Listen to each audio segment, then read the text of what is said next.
Well, greetings and salutations, everybody. Welcome to Open Mic here on my YouTube channel. I'm, of course, your host, John Campea. It's an awesome honor and privilege, as it is every day, to have you guys joining me here as we talk about our favorite things in the world, movies and movie news. Taking the scuffs off my glasses there. There we go. And it's great to have you here. Now, every day on the John Campea Show, we save some time for some live questions. But here on Open Mic, that's all we do is all open questions. Getting prepped. I was doing a little prep work this afternoon for relaunching the Weekly Hero on Wednesday. Very excited about that. Of course, me and Robert Meyer Burnett. It's going to be at 5:30. A lot of people keep asking. It's going to be at 5:30 p.m. Pacific Standard Time. That's 8:30 p.m. Eastern Standard Time, New York time. And it will be live, yes. And we will be taking open questions on the show, yes, and all that kind of stuff. And we're going to have a good time, and I'm really excited about it. But today, we've got a whole bunch of questions. You guys have already sent in a whole bunch of live questions, so let's get right to it.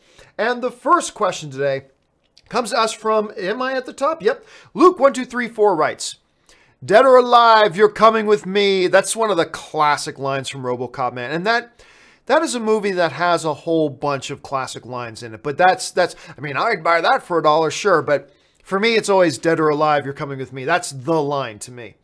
Okay, Dakota Barber writes, "I agree with your observation from commentary regarding Thor and Thanos. Both characters are so important in Infinity War. Next time I see it, I'll keep that in mind." Well, the important thing, too, to keep in mind here is it wasn't my opinion. It's the Russo brothers' opinion. And it was the Russo brothers talking about that really made me see it in that context. That Infinity War really is a movie about Thanos and Thor and their two individual journeys. And the movie starts with Thanos and Thor, and the movie ends with Thanos and Thor. And for those of you guys who missed it, but on the director's commentary, the Russo brothers made an amazing observation that at the end, a little bit of a spoiler, well, big spoiler for Avengers Infinity War here. So hit mute if you haven't seen Avengers Infinity War. But when Thor, near the end of the movie, throws Stormbreaker at Thanos, and it hits him in the chest, the Russo brothers observed that if that axe had hit him in the head, it changes the movie. Because at that point, if Thor wins, really we look at Infinity War as a Thor movie. But instead of hitting here, it hit here. Hitting here, it's a Thanos movie. Hitting here, it's a Thor movie. It's weird, because when he said that in the commentary, I actually had to pause and think, do I buy that? And then I thought about it and thought about it and thought about it. And then I thought about all the different things they've been saying throughout the movie about how this whole thing really is these two parallel running stories of Thor and Thanos. And that it really comes down to that moment. And had Stormbreaker hit Thanos here, we would be looking at Infinity War as a Thor movie. Hits him here, he lives and pulls off the snap and wins. We look at it as a Thanos movie. It's just, it was really thought-provoking, which is one of the things I love about good DVD commentaries. So if you haven't checked it out, make sure you check it out because there's a lot of good stuff in there. Boromint writes, "With the exception of The Departed, I haven't seen a really good Hollywood remake of an Asian movie. Are there any that you liked?" Yeah, there's a few that I like. I'm trying to remember. Old Boy was not one of them. Trying to remember a few of them. Like, for example, what's the one where you watch the videotape and the girl comes out of the TV? Why can't I remember the name of it? But hey, people generally like that one. They like that. Man, I know there are a couple, but you're putting me on the spot here. I know there are a couple that I like. There's not a great track record. Not a great track record of remaking Asian films into English. But Magnificent Seven is really good. Yeah, I'm sure I can come up with a list of 4 or 5 or 6, but the point that you're making here is, and that I agree with, is it's not a long list. The Departed is the best. The Departed, I believe, is the best adaptation from Asian to North American. Obviously, it's a remake of the Asian film Infernal Affairs, which is my all-time favorite cop movie. But yeah, there are a few. There are a few. Okay, Ben Kenobi writes, "In my opinion, best way to handle Spidey in Venom," I think you meant Venom. "Article in Bugle in Back Wrong by J. Jonah Jameson saying, 'Finally, Spidey has gone, but where?' Just article alluding to Infinity War." Well, I mean, that's not really a reference. Like, in my opinion, if they do that, which they could, To me, that's not really a reference to Spider-Man. That's just doing what Netflix does with their quote-unquote connection to the MCU. Vague little newspaper articles on a back wall somewhere. That's their connection, when in reality, there's no real connection. So one of the things we were talking about earlier today, Ben, was, are there going to be any direct references to Spider-Man? You know, the Spider-Man logo on Venom. Somebody actually saying Spider-Man. Will there be any direct things? Like these little Easter egg things, like a newspaper in the background, that's not real. That's really more fan service than anything else, but it's not tangible. It's not real. Like I said, to me, it's mostly fan service. The question I have is, are there going to be any direct references to Spider-Man? I don't think so, but that was the big question of the day. In case you missed it, on today's John Campea Show, the question of the day is, will there be any direct references to Spider-Man in Venom? And I can tell you right now, the last time I checked on the poll, it's very close. It's like 50-something% to 40-something% right now. So it's really, really close. But that's what I'm curious to see. Will there be any direct references? Jacob Vanco writes, I'm in the minority here. Venom looks cringy to me, or looks cringe-worthy. I just don't get what people are excited about. Don't think the CGI looks great either. Man, hey, man, look, and don't feel bad about that. It's all subjective. If it doesn't work for you, you make no apologies. It doesn't work for you. Nothing wrong with that. I got to say, it is working for me. It's working for me a lot. I love this concept of these two beings having to live in a symbiotic relationship, hence symbiote. You got the symbiote, you got Eddie Brock, and they have conflicting worldviews, and they have to come to a place where they find a happy medium and a compromise of coexistence. One wants to be a murderous force of nature on the world. The other wants to temper that force and that power. And who wins? I find that fascinating. Then you add on top of that an actor like Tom Hardy, who is just fantastic. I love the trailer. And I personally, I know you say it didn't work for you, and that's totally cool. I got to say, for me, the CG is working well for me. It's working real well for me. So, yeah, there are a lot of people who like it. There's some people who don't, which is all good. But really, who's to say, man? Like, look, you may see this movie, Jacob, and you might think it's the greatest movie of all time. I might see it, and I might think it's the biggest sack of shit we've seen in ages. Who knows, right? It all comes down to the movie. But so far, yeah, I'd say I'm pretty enthusiastic for it. I'm getting excited about what I'm going to see. But not everybody will be, because that's it. Films are subjective, man. So it's totally cool. All right, Dakota Barber writes, Cap having a big arc in Avengers 4 is great. I love Cap. Yeah, Captain America is my favorite character in the MCU. I've never made any, I've never hidden that fact. He is my favorite character. And we were talking again earlier about the director's commentary, and that is one of the big key things that came out of that commentary. And they didn't delve into it much because you could tell they didn't want to go to spoiler. They just go, oh, Cap's got a big story in the next film.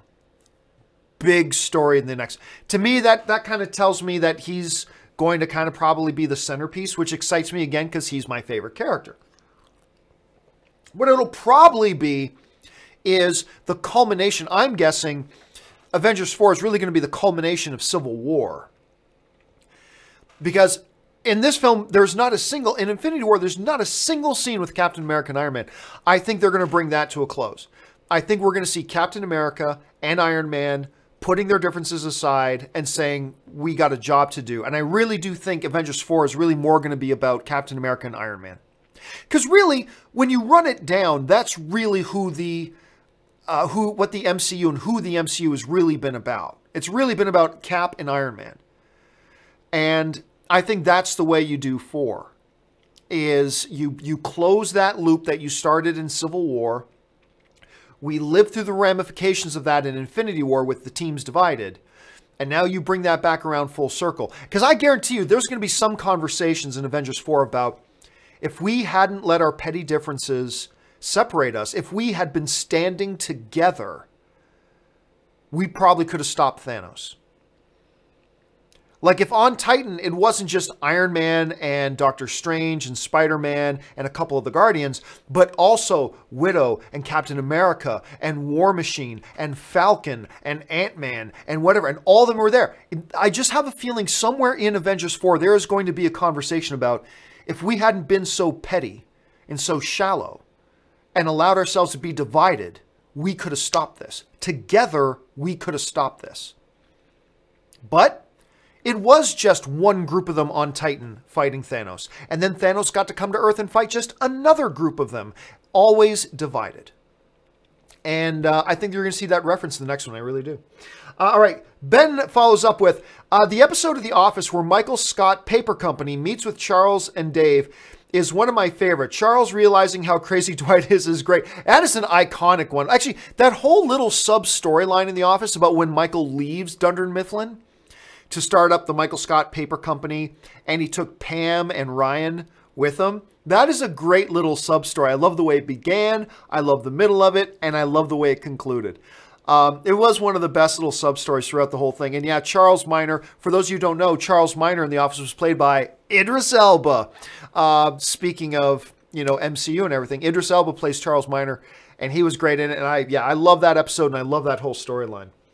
Jacob Leaf writes, when does the Meg embargo lift? Honestly, I don't know. I never even asked to go to a... I don't know why. You know what? I know why. I have not sent out any requests for any press screenings at all lately at all. Just because with the mouth recovering, you guys know I've had... This month, I've had 2 friends die and 1 family member die. Not going to lie. It's been a rough month. Been a rough month. So on top of that, the surgery and everything, and I just haven't really bothered, to be honest. I haven't bothered with checking in on the press screenings, and the press screening invites I have been getting, honestly, I've just been ignoring.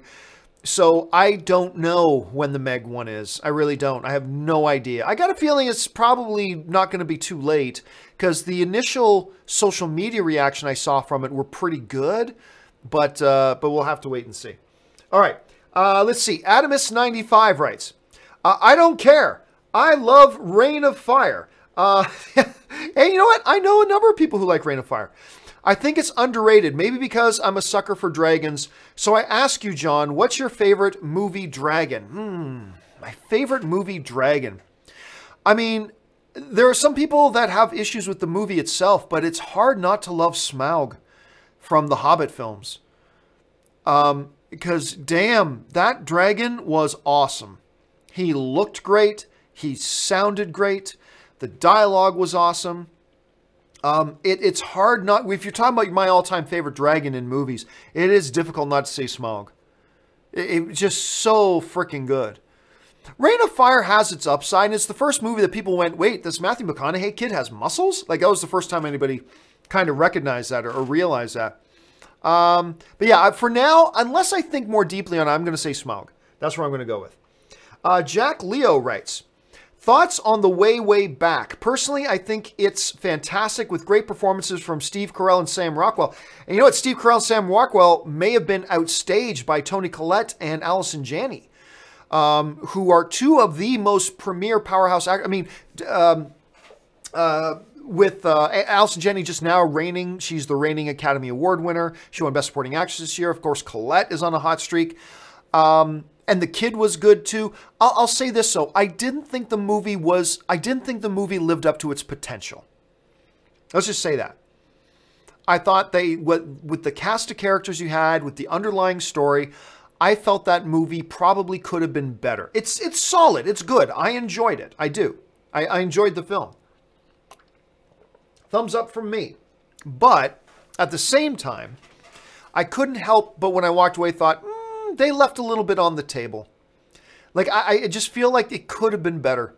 I feel like they had the potential to be better. I feel like they had all the tools to make it even better. So I liked it, but it wasn't a super memorable one. But yeah, some very solid performances in it, no doubt. Let's see. NTNLV16 writes, hello, John. Didn't you say yesterday that you'd make an announcement regarding Star Wars talk? It got me so excited. I have missed it. Have I missed it somewhere? No, you haven't. And here's why. I had somebody lined up to be my co-host. Because much for the same reason as relaunching Weekly Heroes. Like, I have a co-host that makes it different. I'm cool with doing it again. And, you know, I feel like some of the toxicity surrounding Star Wars has changed a little bit in the last couple of weeks. I think a lot of people just realized, oh, we sound really terrible. We should not sound like that anymore. And it's made it a little bit more of a better environment. So I was talking to this individual who is not an individual that I've ever done a show with before. Let's be clear. So for everybody speculating about who it might be, is not an individual I've ever done a show with before, but it's a friend of mine. And I'm trying to decide if I should throw him under the bus or not. I'm trying really hard right now to decide if I should throw him under the bus. But for now, I'm not going to throw him under the bus. But this dude is a Star Wars encyclopedia, the likes of which we've never seen. He is a Star Wars encyclopedia, the likes of which you have never seen. And he is a fanatical Star Wars enthusiast. And he's got some connection to the Star Wars world. And he's just a great guy. Like, solid guy. You know, I've hung out with this dude. I've gone to Vegas with this dude. All this kind of stuff. And I thought, you know what? It would be really killer to do Star Wars talk with this guy. I talked to him. And he's like, yeah, let's do it. And then within 24 hours, he gets back to me and goes, man, I'm thinking about, I don't think I want to be on camera. I don't think I want to do this on camera, blah, blah, blah, blah. And he backed out on me. He backed out on me. And I totally get it. I do. I totally get it. But yeah, it's killing me because because if I told you who it was, you'd be excited about it. You'd be excited about it. And maybe I will tell you who it was. Because you know what? I still think I might be able to talk him into coming to doing a guest spot sometime. So here's the thing. I am right now in a place that I think I'd be ready, especially maybe it's just because I'm so enthusiastic that we're relaunching The Weekly Hero with me and Robert, that I'm open to relaunching Star Wars Talk Tuesdays if I can find the right co-host. But it really can't be anybody I've done a show with before. And that's tricky, finding somebody who's actually a good on-camera talent. Everybody thinks they're good on-camera talent. I'm sorry, most people aren't. Just like everybody, like me, thinks they're great at, great driver. Oh, I'm great at this. And no, we're not. We're not really that good. If I could find a great co-host, I will relaunch Star Wars Talk Tuesday. I thought I had him, and he backed out on me. And I get it. I do. And, he apologized for it, and we've been going back and forth, and it's all good. But, man, it would have been exciting. Would have been. Some people are saying in the chat board, oh, it was Sam. Remember, no, it's nobody I've ever done a show with before. So it was not Sam Witwer. Sam Witwer has no problems being on camera. I mean, come on. So it was not Sam Witwer. It wasn't Freddie. It wasn't, because I've done a show with Freddie. I've never done a show with this person. And it would have been really great. But, last minute is like, oh, I don't know if I want to be on camera. It's like, okay. You know what? I will tell you someday. I will tell you sometime who it was and who it is. I don't know. I'm still going to work on changing his mind. But if I told you who it was, you guys would be excited about it. But I'm working on it. Hey, look, and I'm open to other people. I haven't made it public. I guess this is me making it publicly known. I am interested in restarting my Star Wars Talk Tuesday show, but only if I can find the right co-host. That's it. Only if I can find the right co-host. And that is way harder to do than it is to say, but we'll see. Let's see. But thanks for asking, man. Orange Hand writes, I've heard the Infinity War commentary confirms that Thanos could have used the snap to increase resources. Given this info, can his actions still be defended? Well, it's not. No, it's more complicated than that. You'd have to watch it yourself to understand. But the Russos do a good job explaining why that did not happen. The Russos did a very good job explaining in the video itself why that did not happen. So instead of me misrepresenting it, because again, I just watched the commentary thing once, I would encourage you to, buy the movie, watch the commentary, and you'll hear them talk about that themselves. But it's not as simple to say, oh, they confirmed Thanos just could have increased resources in the universe. That's an oversimplification of what they said. That is a brutal oversimplification of what they said. Watch it yourself. And all I know is that, and I can't remember exactly, but I just remember listening to them talk about it and go, oh yeah, that makes sense. That makes sense. So go watch it. I think it'll give you a better handle on it. All right. Geo writes, here's Batista wants out of Guardians of the Galaxy 3. Damn, a bit ballsy. Yeah, so for those of you who didn't hear, Dave Batista wants out. He went on Twitter today, and we talked about this on the John Campea show this morning. He went on Twitter and said, hey, look, I'm going to do what I'm legally obligated to do. So he's saying, I'll do Guardians of the Galaxy 3 because I'm legally obligated to do it because I have a contract. But then he goes on to say, working for Disney makes me nauseous. Working for a company that gives in to cyber Nazis, it makes me nauseous, blah, blah, blah, blah. So I just get a little bit of a chuckle because I'm reading some people online saying, oh, Dave Batista better be careful. Disney will fire him. What part of he wants to get fired did you miss? Like he's getting on Twitter saying, I'm just going to do this because I'm legally obligated. I will do what I am legally obligated to do. And I'm legally obligated to do Guardians of the Galaxy 3. So I'm doing it. But basically, that whole tweet from Dave Batista was him getting on his hands and knees and begging Disney to let him out of his deal. He is begging Disney to let him go. Because he can't leave without their permission. Because he's under contract. He's legally obligated to do that movie. He wants out, though. Like to him, if you're not doing it with James Gunn, then it's not Guardians of the Galaxy. And he said in his tweet, I didn't sign up for this. I didn't sign up to do a Guardians of the Galaxy without James Gunn. So, yeah, he wants out. And you're right, that is ballsy. But if you're Dave Batista, the good Filipino kid that he is, you know he hasn't been lavish with his money. He's made money in his career, and he hasn't lived some kind of stupid lavish thing like a Floyd Mayweather blowing all of his cash. You know he's got his money saved up. He's got enough money saved up to live the rest of his life very comfortably and for his children to live the rest of their lives very comfortably. So he doesn't give a fuck, man. He's Dave Batista. He don't care. He don't have aspirations of being the biggest movie star in the world. So, yeah, it is pretty gutsy, though. It is pretty gutsy.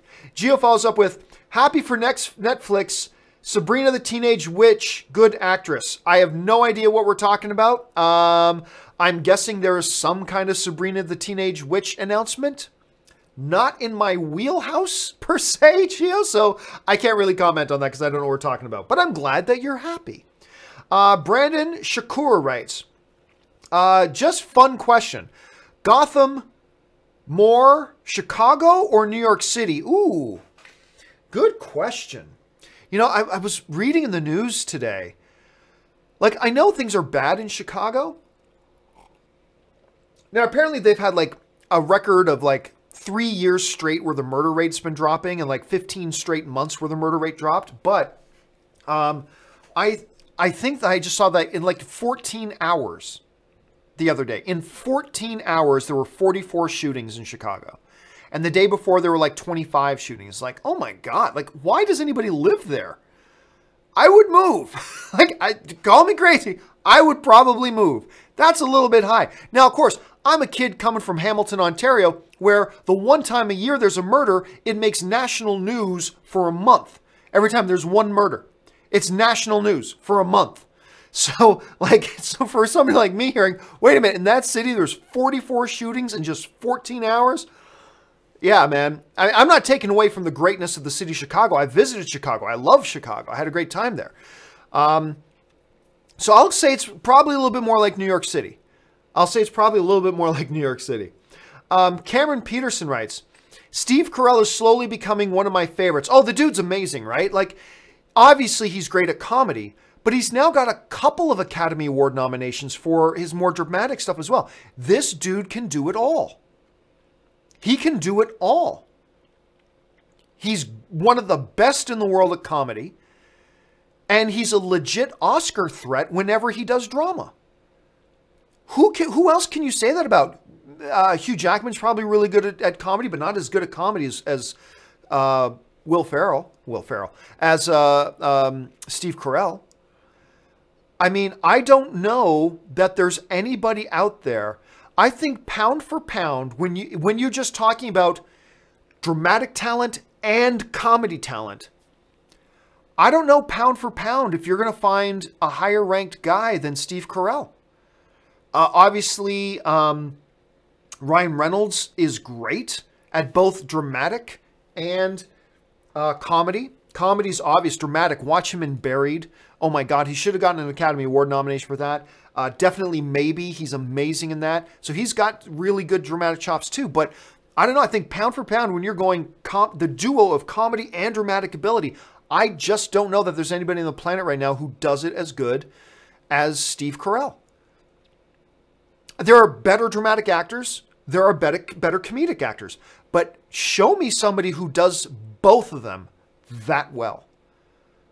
And maybe I could come up with a name or two, but I'll be honest, I can't come up with any name off the top of my head. Like, he just might be the best.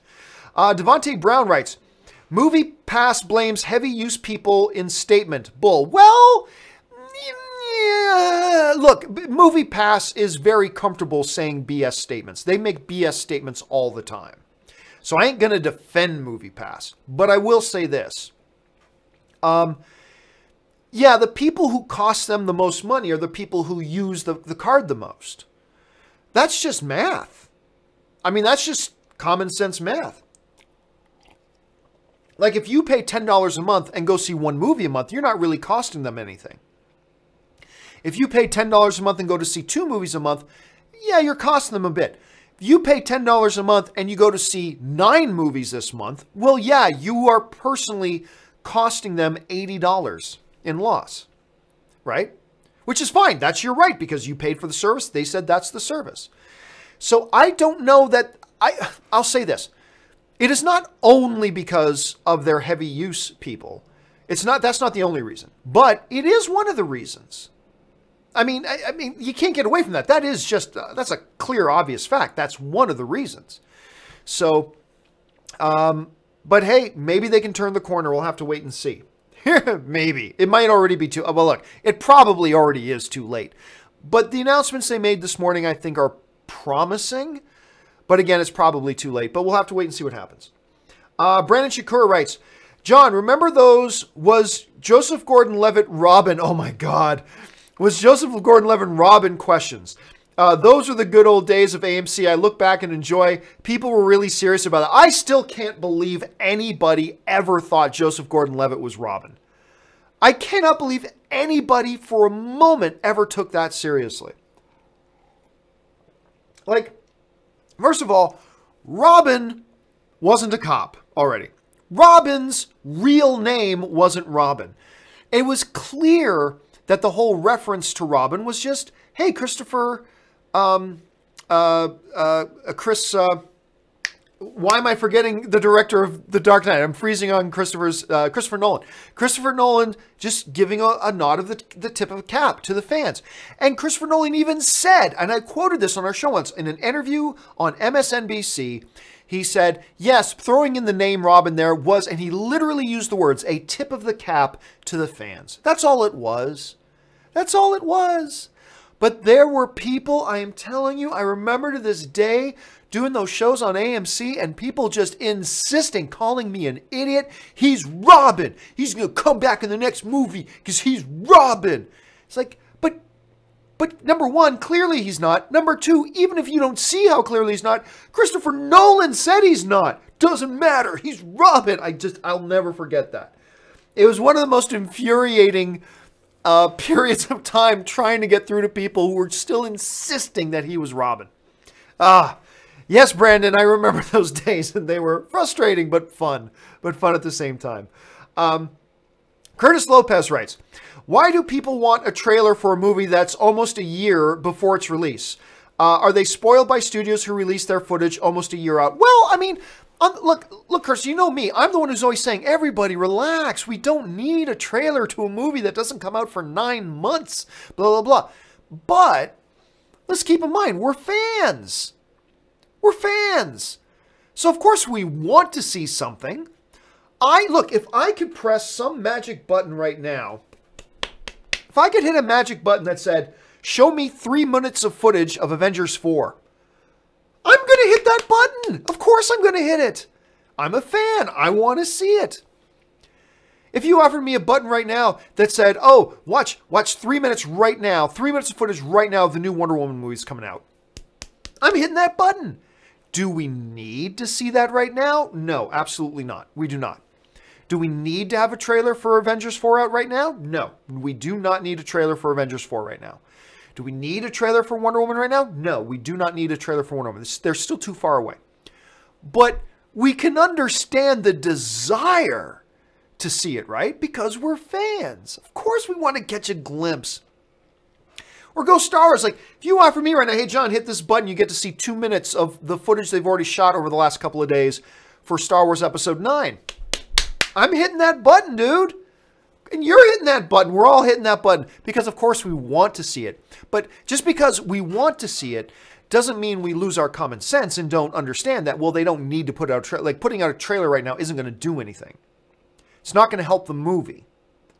It's getting everybody all big and excited right now, and then that excitement will dissipate, and we will have forgotten about it in 4 or 5 weeks, and now we still have 7 more months till the movie comes out. So any impact that trailer had is now gone 7 months before the movie even comes out. So absolutely, we do not need trailers that early. But also at the same time, Curtis, I can absolutely understand why we want to see it. Of course we do, because we're fans. If we didn't want to see it, we're not fans. Of course we want to see it, but we let our better judgment prevail. Okay, Thunder Knight 19 writes, what killed the dinosaurs? The Ice Age. Oh my God, why? Why? Why would you do that? Why would you do that, Thunder Knight?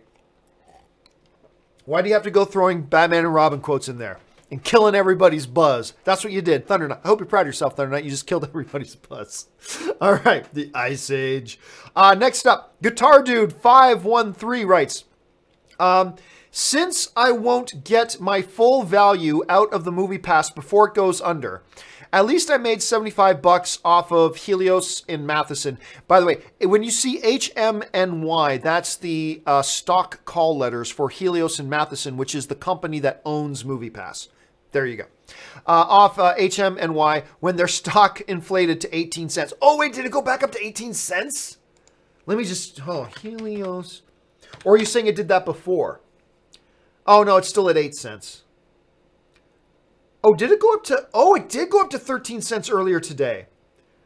Holy shit, that means... Because it was at 7 cents. That means if you bought like $1,000 of MoviePass stock at 7 cents a share, you would have made...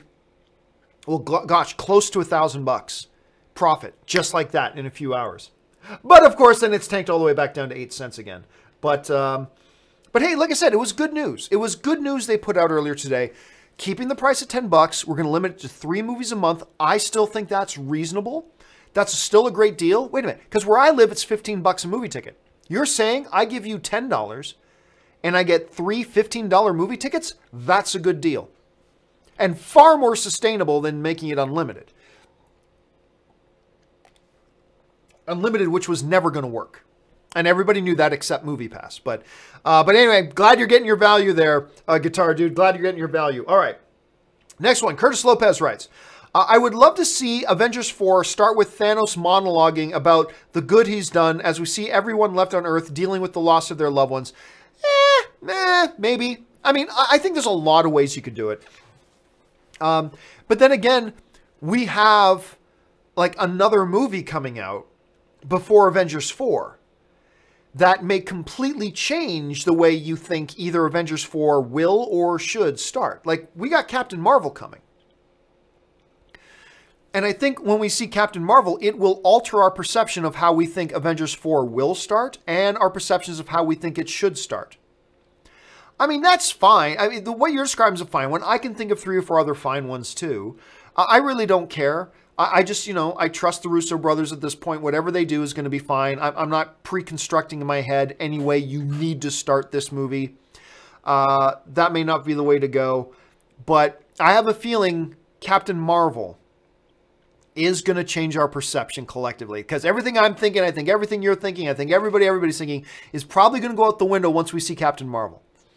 I just have a feeling about that. So we'll have to wait and see. It's not too much further now. We're almost there.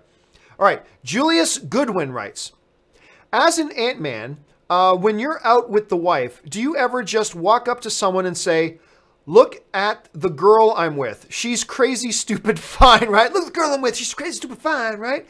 I will admit, look, look, I love Anne for a billion different reasons. That said, I'm not going to lie. I do get a bit of a kick because Anne's gorgeous. Anne's just so beautiful and inside and out and all that kind of stuff. But I do get a little bit of a kick when we go to something and she's all dolled up and whatever. And knowing that everybody I'm there with knows I'm the luckiest guy. Right? So I do get a kick out of that. But yeah, want to pull a little bit of Michael Pena. See the girl in the way, she's super fine, right? Like, yeah, I feel like doing that every once in a while. Sure I do. Ben Rayner writes, where'd Ben go?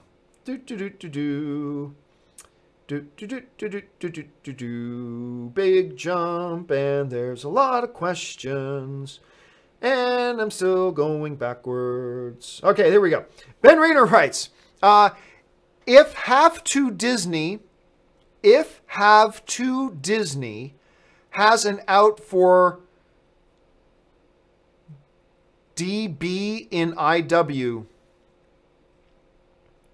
If Have to Disney has an out, I don't know what we're talking about, Ben. Sorry about that, dude. I tried, Ben, I tried.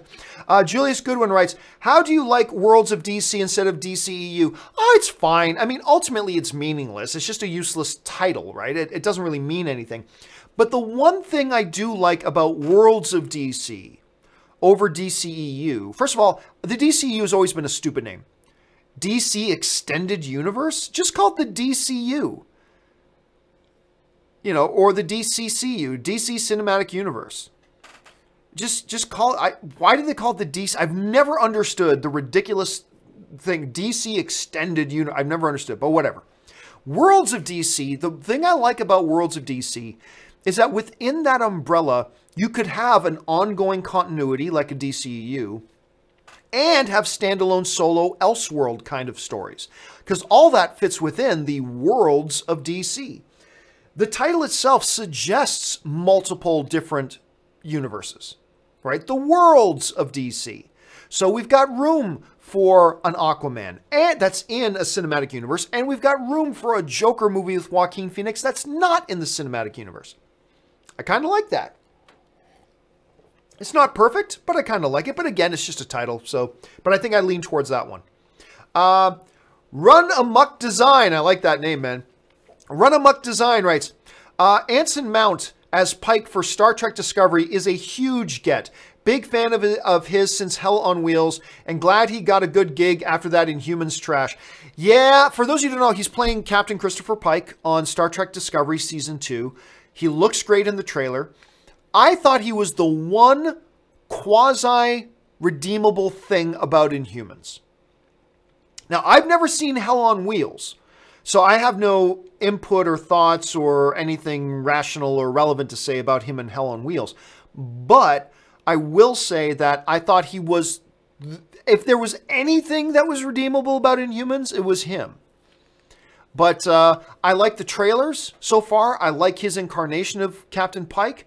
I like what I'm seeing so far. And I like Season 1. So I've got a lot of hope going in. And here's hoping the dude's able to pull it off. And yes, it is very fortunate that Inhumans, what a stink pile that was, isn't sinking a guy's potentially really good career. Let's see. Let's move on here. Murray Reich writes, do you think Incredibles 2 will catch The Last Jedi and Avengers in domestic total? I don't think so. If I'm remembering right, Incredibles 2 is sitting around 580, somewhere in that neighborhood, or somewhere in the neighborhood of $500 million domestically, which is psychotic. Not worldwide, 580 something million domestic. That's crazy. Anyway. But I also believe it only made about $4 million this weekend. That means its run is just about done. So it made $4 million this weekend. If I'm remembering correctly, both Avengers and The Last Jedi sit around $620 million domestically. That means that Incredibles 2 has at least $34, $35, $36 million to go to catch either The Last Jedi or Avengers domestically. And this weekend it made 4. And every weekend now after, that amount's going to drop. It's going to drop, and it's going to drop, and it's going to drop. So I mean, if it's in theaters for another 25 weeks, maybe. But it's not going to be in theaters for 25 more weeks. So, hey, anything is possible, but I do not think it is likely. It's not like, you know, Black Panther, which only had to make another $70,000 to cross that $700 million mark. This needs like 30 plus million to catch up to those two movies after a weekend that it just made 4, and next weekend is going to make less, and the weekend after that it's going to make even less. So I don't see it happening. It's possible. Anything is possible, but I just don't know how. You're going to have to show me how the math, any kind of mathematical equation that makes that even conceivable. Because right now, it just doesn't seem like it's realistic that that could happen. But it doesn't matter. $580 million domestically for an animated film. Are you kidding me? It's an amazing success. Let's see. Dirk Diggler writes, great news. The in-laws enjoyed Infinity War. Oh, that's right, because Dirk Diggler's been writing in recently about how, what do I do about my in-laws? They don't like Thor. I'm not sure I should show them Infinity War, blah, blah, blah, blah. And I just kept saying to Dirk, practice patience, man. Got to be patient with the in-laws. Got to be patient with them. So apparently you did show it to them and they liked it. That is good news. That's great news. Now you can probably be a little bit more daring with some other like MCU or maybe even DC stuff that you might want to introduce them to now that they've enjoyed this one. So fingers crossed, but congrats. That's always a big thing. Whenever you're showing the in-laws stuff, anything involving the in-laws when you're married is always dicey. It's always dicey. Got to be careful. But I'm glad it worked out for you, man. All right. Chris Martin writes, I'm so excited for Halloween 2018. The trailer was killer. I like your theory. Michael and Laurie both die. I think the franchise could go out on a high note. I would love this. Yeah, and you know, I am not a Halloween fan. I'm a fan of the holiday, yes, but I'm not for the film franchise, I'm not a fan of the film franchise. Never have been. Now, that's not me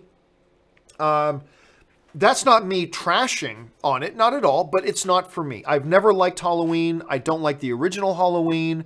I think it's overrated, to be honest with you, but that's just my opinion. I know a lot of people love it, which is great. I haven't liked anything else since then, and I haven't honestly cared about this new movie.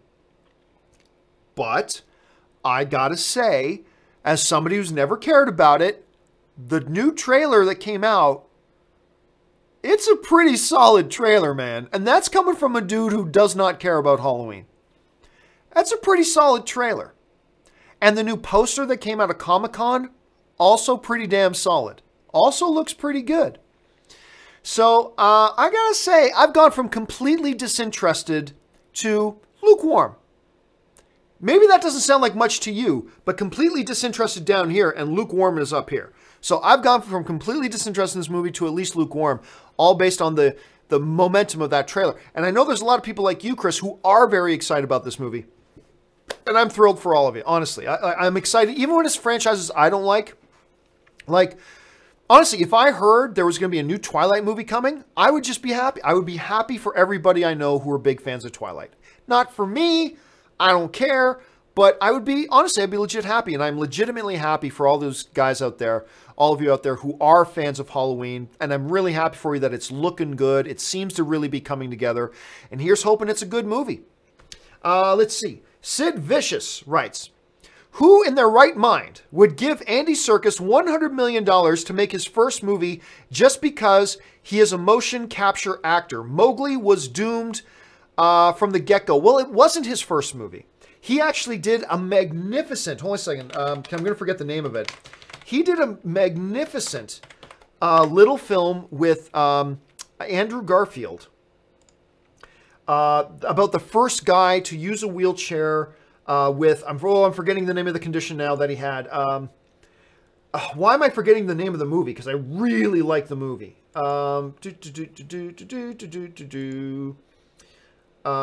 Breathe. He did this little movie, Breathe, with Claire Foy from The Queen, and now she's going to be in the Girl with the Dragon Tattoo movie, and she's in First Man coming out, and it was him. Tom Hollander was in it, and Andrew Garfield in it. It's a great little movie. It is a great little movie with some terrific performances in it. And don't forget, he was also second unit director on a lot of The Hobbit and some of The Lord of the Rings. So he's a lot of second unit directing experience too. The bottom line is he had a directing experience and he did well with what he directed. You know? So I think that was the rationale behind it. It wasn't just because he's a good motion capture. He did a lot of second unit directing for Peter Jackson, and then he got handed his own movie, Breathe, which had some people whispering maybe about some Oscar consideration. Didn't turn out, but it's a solid little movie. It's a really good movie. And, you know, yeah, there you go. So, yeah, it wasn't just that. This wasn't going to be his first film. He's had directing experience before, and he's done a pretty good job with it. Murray Reich writes, it's amazing that Incredibles 2... Although, you know, let me back up one more thing to what's said, though. What I will say is this. There was a race going on between Warner Brothers and Disney to see who could get their Jungle Book movie out first. When it became clear that Disney was going to beat them to the punch, they should have pulled the plug on the project. There really was no point. Look, I'm as curious as anybody just because it's Andy Serkis directing it to see it. But the reality is, from a marketing point of view, they were behind the 8 ball. They were firmly behind the 8 ball. When they realized they were not going to beat Disney to getting their movie out first, and Disney was going to come out first with it, and they saw that the reaction that everybody loved that Disney one, at that point, what's the point? They should have probably pulled the plug on it then. So I agree with you there, but I don't think the problem was Andy Serkis directing. I don't think that was one of the problems. Anyway, Murray Reich writes, it's amazing that Incredibles 2 is in the top 10 superhero movies grossing all-time list, and it's not a DC or a Marvel film. Number 8, well, I mean, yeah, man, you join the $1 billion club. When your movie joins the $1 billion club, you're going to be on a few lists. And it's cool that I didn't even realize it cracked that top 10. But, you know, I like that it's not a Marvel or DC film. I'd like to see more. We talked the other day about The Shadow. That'd be cool if somebody remade The Shadow. Something that's not a Marvel or a DC thing. Like, I understand who the comics belong to and everything, but if a different studio could make The Shadow, not a part of the worlds of DC, not a part of the MCU, and it would be great to see successor. I'd love to see some independent stuff come up, but that is a pretty cool stat. I didn't realize that stat, Murray. Thanks for sharing that, man. Yours Trolley writes, Warner Brothers develop Supergirl movie, Tactics Against Henry. Yeah, I just read that literally about 15 minutes before we started the show, that Warner Brothers is developing a Supergirl movie. I don't know how legit that is. I don't know if they're developing it. I don't know if they've announced it. I don't know if it's greenlit. I don't know if it's just in early development stages. I don't know what the situation is, so I can't really comment on that. I can guarantee you it has nothing to do with Henry Cavill. Whatever they're going to do with Supergirl has nothing to do with Henry Cavill, either pro or negative. It's not a response against Cavill. It's not a response for Cavill. It is its own thing. It will have nothing to do with Cavill. I know that. But again, I don't know enough about the story. I'll have to read up on it and see where we're at. But yeah, that is out there right now. Certainly something we'll talk about on the John Campea Show tomorrow.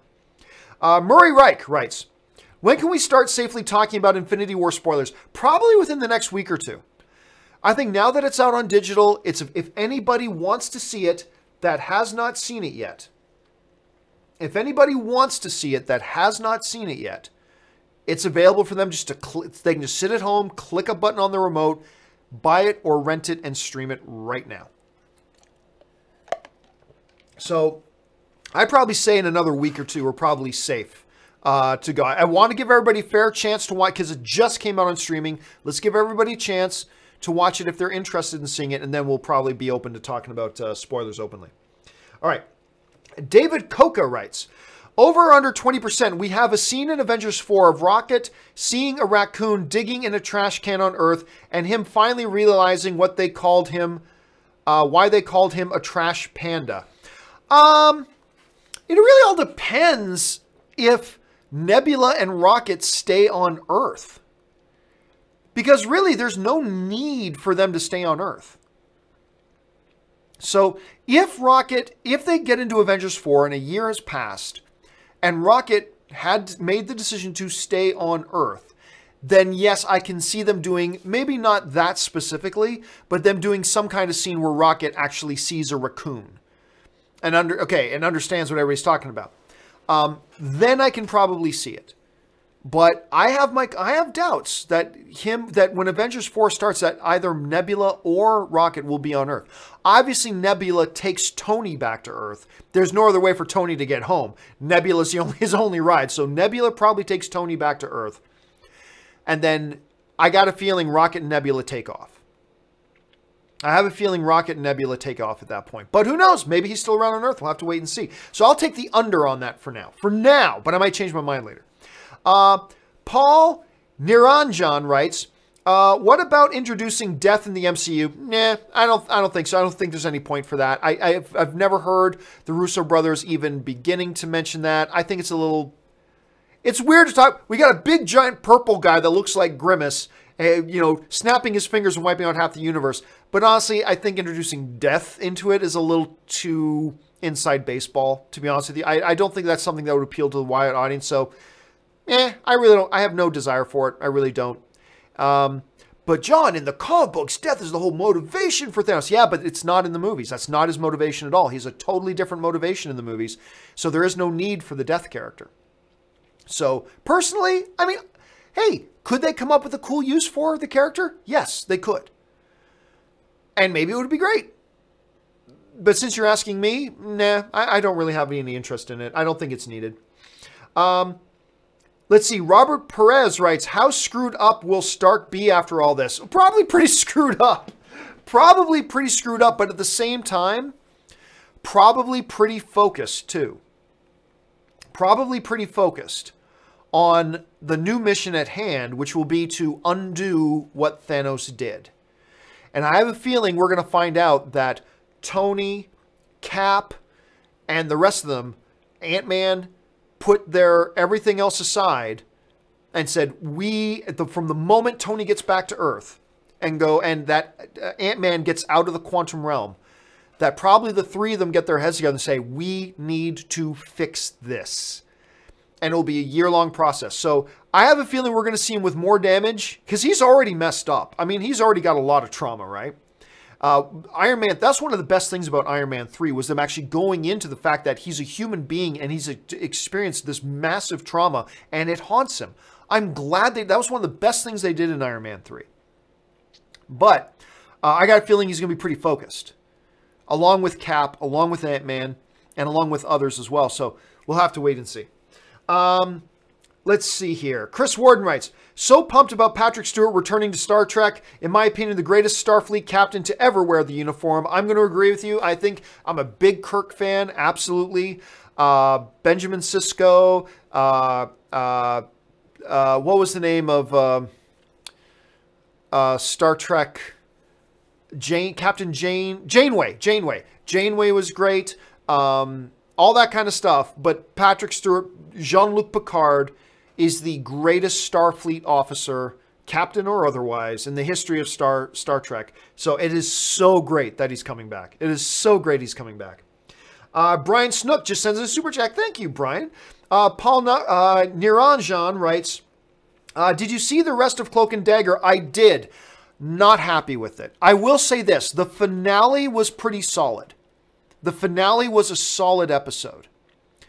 However, to quote Michael Scott, Voodoo Mama Juju, if you guys watch The Office, you know exactly the episode I'm talking about. Voodoo Mama Juju was a useless character. That whole side thing about, oh, the divine pair and blah, blah, blah, and one has to die. It's like all that ended up being pointless. There was not, I mean, by the time the series ended, the season ended, I'm like, what was the point of all that? It ended up being ultimately meaningless, but whatever. I did like the finale, and I liked the pilot, but I got to tell you, everything else in between was disappointing. I did not hate the show. I did not hate it, but I also can't say honestly that I liked it. It ended on a high note. That finale was the best episode they had, which is what you kind of want. You want your finale to be your best episode. But I'm undecided about even if I even want there to be season 2, and B, if there is a season 2, if I'll actually give it a chance. At this point, I am far more interested in the Hulu series, The Runaways. I am far more interested in that Hulu series. That show was a lot better. But, yeah, so I did get caught up. Good finale. Just not happy with the season as a whole. Which is too bad because I thought it started pretty well. Roy L. writes, heads up on that supernatural question. Lisa is the old girlfriend who had a son named Ben that Dean thought was his. Oh, right. Yes. Okay, now I know. Yeah. How did you expect me to remember? That was one episode. Well, no, it was a couple of episode arc. I get it. But yeah, no, okay. Now I don't feel so bad. For some, I was afraid that there would be like major characters and all that kind of stuff. Okay. I get it. Thank you for clearing that up for me, Roy. I appreciate that. I can't remember what your exact question was before. Do we want to see them return? That would be interesting. I mean, we're getting into, I believe, season 15. Crazy, right? We're getting into season 15 of Supernatural, or is it 16? Something like that. You're gonna need to start bringing back the old storylines and to tie those things up. And I think that's a really good one. Whoever the girl that Sammy was with for a while, that's another possibility. But yeah, a lot of different threads that they can follow on that. Thanks for clearing that up. All right, Roy follows up with, my takeaway from Thor throwing Stormbreaker into Thanos' chest is that he wanted him to suffer as he pushes it slowly onto him. I'll be honest with you. I don't think Thor's that accurate. I just think Thor threw the axe at him. And instead of hitting here, he was like a football field away. Instead of hitting here, he hit here. I don't know if he was aiming for the head. I don't know if he was aiming for the chest. I don't know if he just thought one hit with Stormbreaker would kill him as it is. I don't know. But there's definitely a thing there when Thanos is on his knees. And by the way, clearly, guys, this is a spoiler, so be careful what I'm about to say. Thanos is on his knees. He's got Stormbreaker in his chest. If Thor just immediately rushed in and neck snapped him or immediately just hammer-fisted that axe right through Thanos' body or something, then the snap doesn't happen. Instead, Thor decided to gloat a little bit because he wanted revenge. He watched Thanos kill half of his people, kill his best friend, and kill his brother. He wanted vengeance. And there's a very human aspect to that moment in the movie when Thor, just for a moment, wanted to relish in this. Just for a moment. Unfortunately, that moment of relishing in it led to that. And they talk about that in the commentary. It's very poignant as well. Let's see here. All right, guys. I am now out of time. You know what? I'm going to take one more question. Let's see. From Dakota Barber. And this question from Dakota Barber is, favorite Spidey villain? Octo Octavius for me. He's in my top comic book villains.